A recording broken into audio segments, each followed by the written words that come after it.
rolls. I don't know, we're one of the most powerful. We're relatively new. We're about a year old, and we're working on it. Hello, Van. Hey.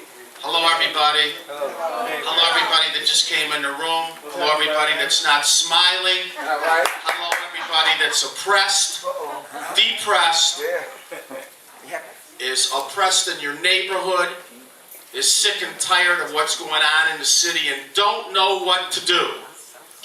And so many of us are looking the other way when things happen on our streets, right? Amen. Yeah. Yes. Not too many see anything, hear anything, or do anything, and the young folks aren't stepping up to take back the streets that we gave to these young folks. The other ones, the ones that are on the streets, we need to take our city back. That's right. And our men and women in the city that are able need to muster up a little bit more courage to get involved in a community organization. It is my personal humble opinion that I believe the only way we're going to go forward, create jobs, bring the schools back, clean up the trash in the city, get rid of these abandoned houses, and all the issues that we have, all these schools that have closed, is if everyone in this city joins an organization that is about leadership. Now, what might appear to some is a leader, and later on, the facts come out that maybe they're not in the organization they thought they were in, we need to check out who we're with. Look at the people that walk the talk, that say they're about it and are about it. The people that exude honor in our streets, that are willing to do something about it. We don't have enough police, does everybody agree? Oh, yeah. The police that we do have some issues with the community. Most of us do not trust the police. When we call the police, we're lucky if we see them at all. Even in a murder investigation, generally after the first day, we can't get a hold of the investigating officer. That's a sad commentary. The police will come out for the organizations that get on the streets that show they're about honor, trying to bring the streets back up to really where they need to be. Every block in this city really needs to have a block club. Remember the old days when there were these posts with the big globes on the lawns, and everybody knew when they drove down that street, it was a block club? That's right. In a block club, we all can look out for one another. If we stand up together in numbers, that is the way to fight these young punks that are on the streets that are taking control of it. That's right. That's what we have. Imagine if we had thousands of us. And if we had thousands of us, we can change bills in Lansing. That's right. We can all go up to Lansing and we can stop the floor of the legislature. We can stop the progress in city council by banding together. That's what we have. Our strength is all of us. That's right. We are the government. We, all of us, outside collectively, can be the new government. We have a mayor that's not generally around. Now, I believe inherently he's a good man, but I don't see him coming out much when people are hurting. We need jobs. We have all these issues. It's up to us to get together, join an organization. We have several suggestions on organizations if anybody wants to join. And we think that it's paramount that you get involved to make a difference. Instead of sitting up in the house, eating barbecue potato chips and watching cable TV complaining about what just happened on the block. All of us need to get involved. Is anybody in here afraid on their own block of what's going on? Nobody in the room? Would you know what? It's okay to be afraid. Now, if I'm afraid of something and I don't confront what I'm afraid of, that's where my problem comes. That's right. So you take You take a war that's going on between two sides, and if a soldier tells me he's not concerned about the might of his enemy, I think he's a fool. It's okay to be afraid, but it's not okay to do anything about what you're afraid of. So we all need to stand up, get people involved, tell your neighbors, let's start a block club on this street. That's the only, I believe, that's the only strength that we have is all of us. Detroit used to have 2 million? That's right. 2 million residents, and now, you know, the last census, I don't even believe, because a lot of people, they can't get the census from. A lot of people don't answer their door. How many of you would answer the door or the phone to somebody that you don't know or you don't trust? So the census people have a problem getting an accurate census, but they said it was 7 something. I believe it was close to 8 something. 14. Okay, but it's higher. There's more people than that living. You can't take a census of the homeless. You can't count the people that don't come to their door. So the more people we have, the more people that stand up, we can rebuild the city. That's right. If we don't have hope, what do we have? If we don't believe that sooner or later our ship is going to come in, you got to have some dreams.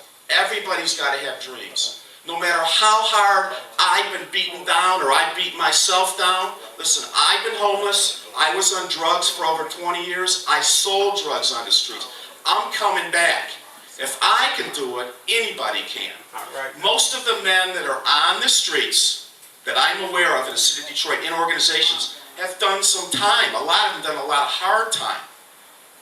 These are the people that seem to be the ones that care, that knew what the other side was like and have transformed and come back over to help. That's right. Right? So what do we do to get more people involved? What does it take? How much more wrong has to happen on your street? How many more children have to get hurt or get taken out or get caught or die or tragically die in a fire that's unnecessary because of an inadequate equipment on a fire engine? We are what we have. We need to go towards the government. We need to take our streets back. Education, everything, all of us. I gotta believe if I'm young and I was in love and I'm getting married, I'm looking for a community that's got good schools, good supermarkets. We don't even have decent food in Detroit. Come on. That bothers me. We are relegated. We're at the point, we don't have too many choices where we can buy our food. So we go to a liquor store where there's not good food and there's high prices and we're disrespected. Right? That's right. Is everybody sick and tired of being disrespected by anybody? Okay. So it's up to us. We have a chance here for a new city. But it's not going to happen overnight because all this took years and years and years. And we allowed it for years. Our children, the youth, are lost. As far as I'm concerned, I am a roach. And you might as well step on me because that's about as much as my life means to the perpetrator. So here is an elderly lady that gets robbed. Why, when they rob a lady, do they have to hurt the lady after? When I was younger, if you needed something and it was wrong, you don't have to hurt anybody to get it. We have a humanitarian problem in the city of Detroit. And we all need to get with the fact that nobody's any better, nobody's any worse, nobody's any lower. And these children out here are lost. A lot of them don't have food in the house, they're getting abused. I mean, we can understand these issues, but it doesn't make it any easier when we're getting violated. So, I'm glad to be here tonight. And Pastor, he stepped out. Pastor, what is your name again? Bennett. Pastor Bennett. Yeah. Oh, wait. Yes. Oh, okay, Pastor Bennett. Yes. Well, listen, we appreciate you opening this up to us. I only have one eye, and my one eye sees double. No, that's true. I understand. That's true. I just want to say in closing, he gave me a couple minutes, but I'm afraid when I'm out on the street. I'm scared.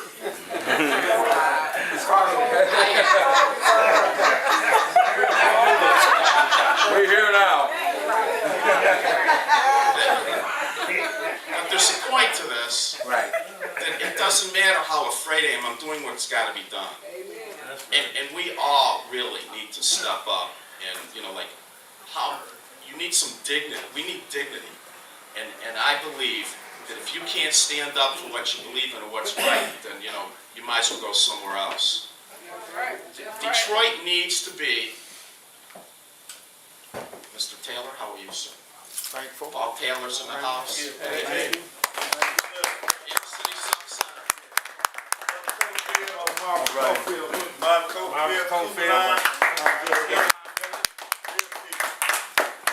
Absolutely. I'm just closing. There's a gentleman outside in a wheelchair, he said that someone had a Honda, they need to move the truck so he can get in his wheelchair. Burgundy Honda? No, I know which one it is. I got it. It's the one sitting at the curb. Right, the one at the curb. Because he can't get in his truck. Oh, okay. He has a ramp. Good to see you, sir. I just want to say, Thank you. listen, if I may, I believe that there's, contrary to what the pastor was saying, that there's a plan to separate everybody. There's an overall plan. In the 1960s, our wonderful FBI Hoover allowed the free flow of heroin to go into the inner cities. It's a way, and this is a fact, is a way of destroying inner cities. This has been going on for almost 50 years. Okay?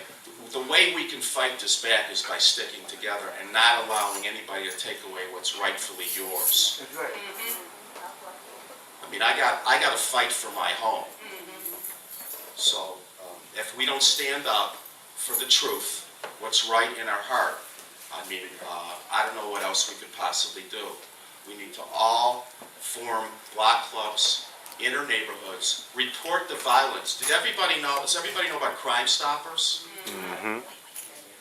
Is anybody afraid if you call the police that maybe the person that you're calling it on might know who you are? No one's afraid in this room? Wow, y'all bad.